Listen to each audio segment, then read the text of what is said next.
जस्तै गरी बुलन्द आवाज निकाल्दै हामी तपाईहरुसँग सहकारी गर्छौं। यो सहकारी पक्कै निरन्तरकारी छ।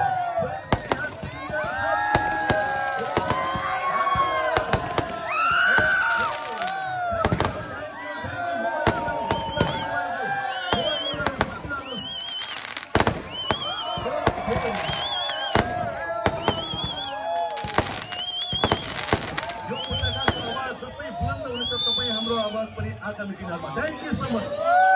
ओके अब के गर्ने? अब डान्स हेरे एउटा हुन्छ। नेपाल प्रहरीको प्रस्तुति हामीलाई डान्स प्रस्तुत गर्दैछौँ। नेपाल प्रहरीका साथीहरु तयार हुन्छ, रेडी हुन्छ? एकचोटि यता आइदिनुस् त।